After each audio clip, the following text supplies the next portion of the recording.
and I guess we'll see what the demand is like. I mean, I think we're likely to do probably $250,000 a year, I think, maybe more. Again, very much dependent on what the demand is like, and it's we don't just need to ramp up production, but we also need to improve the production cost efficiency, which is going to be also a very, very hard thing.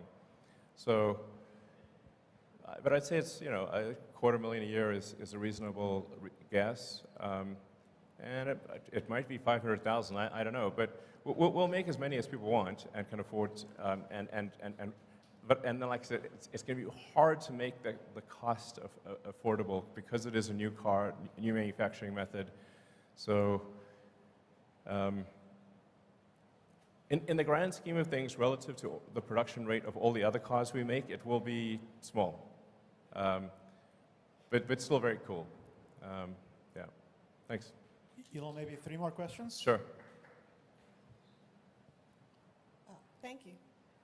Good day, Mr. Musk. Hello, my name is Delia Archer, and this question aims to address Tesla's efforts in developing skilled workforce, attracting diverse talent, and promoting career opportunities within the company. When I look around, I see a lot of young faces, and I think about internships and apprenticeships for students in high school and beyond. My question is, are there any plans to expand existing partnerships and explore new avenues for collaborations with educational institutions and nonprofit organizations to attract the next generation and vary career pathways? Yeah, actually, with all of our gigafactories, we work with the local schools, actually from the high school level, community college, and university, because it's incredibly important to foster the talent for the factories. As you saw from the employment numbers, we actually need a lot of people. Even though we've got a lot of automation, we still need a lot of people to operate the factories, and it really matters that they have the right training. So we're big believers in reaching out to educational institutions, and because frankly, it's in our interest to do so. Thank you for asking the question. All right. Elon, Josh Fuller. I had originally thought of asking about the fun police and pushing back on the boombox and allowing us to screech at people with goats again. But after seeing Optimus, I was inspired to ask, has anybody asked Optimus's opinion of Mars, and does he have a ticket yet? Well, Optimus is not a deep thinker at this point. Optimus is still, figuring out how to do basic stuff. It couldn't make, cook some eggs or something quite yet. So we need to get Optimus to the point where it has reasonable agility and can do basic things. And we're aiming for it to start off doing simple tasks that are sort of boring and repetitive or dangerous, basically jobs people don't want to do. So that's our goal, and I'm confident we'll achieve that goal.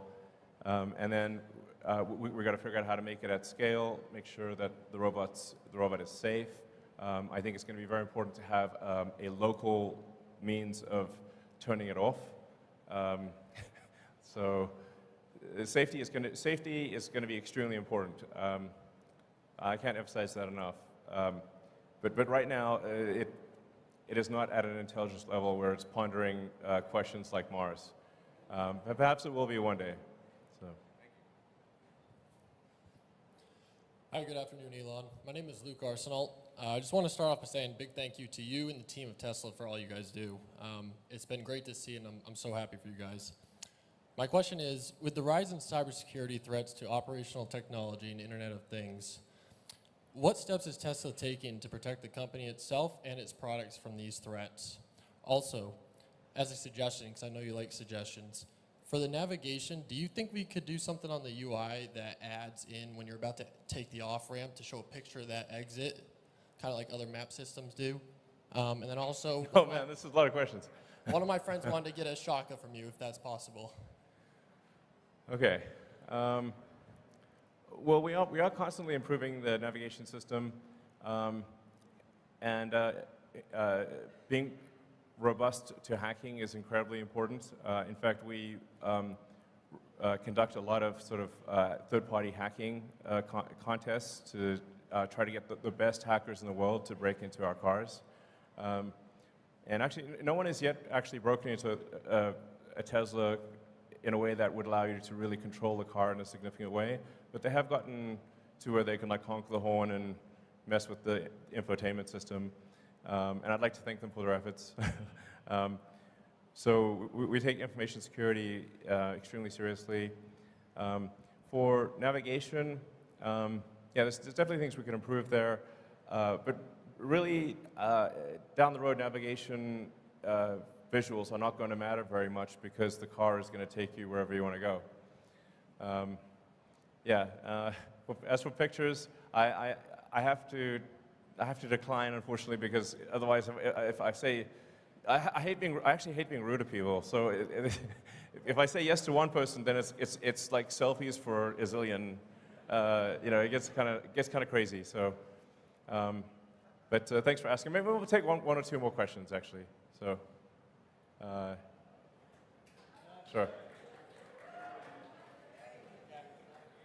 I don't know. Okay, is your... Sorry. Hello. I had a question on the efficiency. I don't know if you've been paying attention to Aptera, and I was curious if you thought that was a space that you could see Tesla getting into, as far as not just an efficient manufacturing process, but also the actual car itself and range. Or just buy. I'm not super familiar with them, but we have a lot of we have a lot of products to get done. It's not like it's never a shortage of ideas. Ideas, frankly, I find ideas to be somewhat trivial, but the execution of the idea is extremely difficult. And as I said, like prototypes are easy, production is hard. Production and cash flow positive is excruciating pain that you like at a level you cannot believe. So it's not product ideas; they're irrelevant. That's what I think of them. It's sort of like the idea of going to the moon. That's not that's irrelevant. Getting to the moon is the hard part. So, okay. So maybe one last question. Yeah. Elon, John Lopez from Orlando here. I've got two things for you real quick. The first one is with rideshare being a growing thing, especially with Tesla owners, are we going to get a guest mode option available for that? The second thing is as an X-Plaid owner, I would really love to get track mode. As a what, sorry? X-Plaid. Well, Plaid has track mode. The Model X Plaid does not, though. Oh, Model X. Yeah, we can probably add that, sure. Yeah, no problem. So, rideshare is a bunch of these things will really not be relevant in a self-driving world. You can summon the car and take you somewhere, and if you want to add someone to that ride, you can if you want to. But overwhelmingly, it is about achieving full self-driving. And you know, I think we're really getting to the final stages of full self-driving where, I mean, I drove for several days around Austin, just dropping pins in random locations, and I had 0 safety interventions. So it's really, and even in the city of San Francisco, which is very complex, I haven't had a safety intervention in a long time. So I think it's getting to the point where, you know, admittedly, I have been optimistic about this in the past, but I think this time.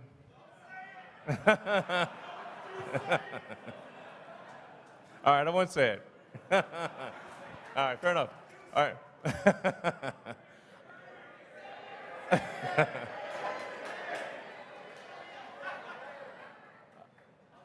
Okay, I think it'll happen, you know. So, all right, you want one last question? Sure.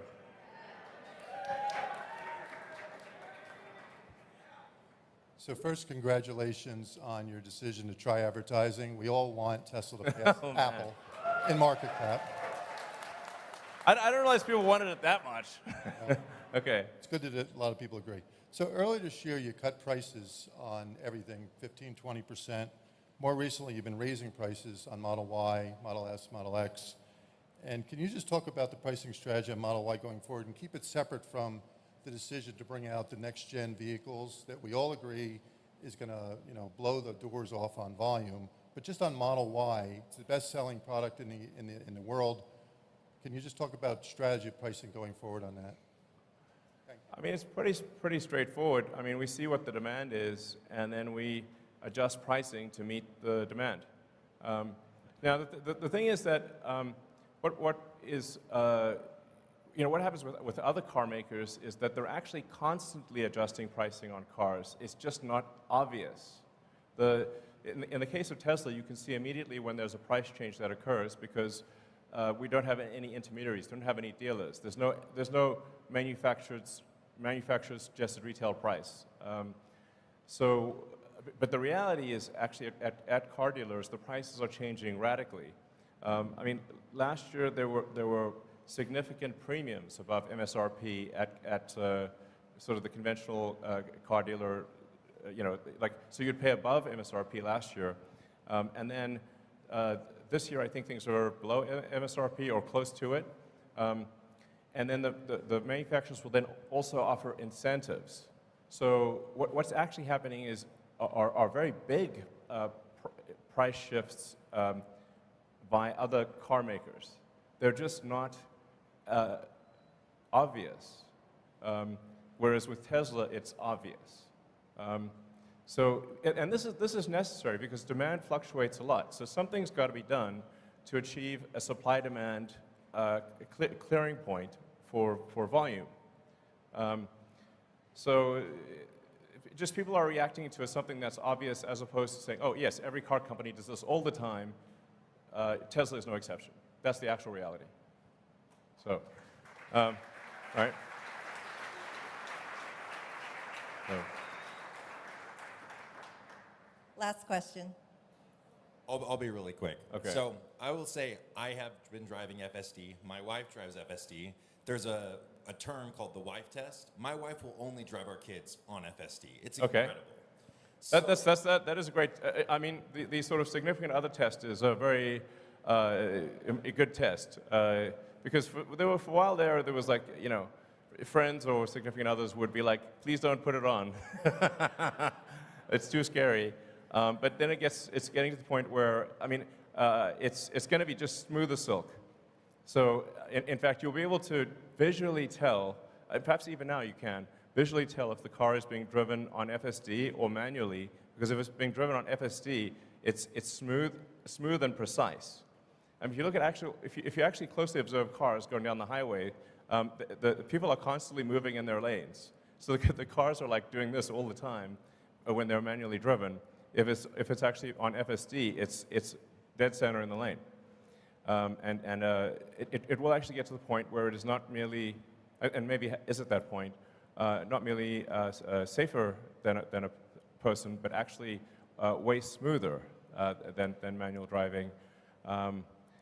I can't say enough about the profundity of full self-driving. It is just one of the biggest changes in history that will occur. It's not some feature. it's like a profound. It's really as profound as electrification. And that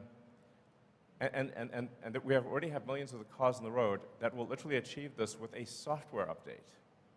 I mean, that's like head exploding emoji, I think probably a lot of people in this room realize it, but most of the rest of the world doesn't. So.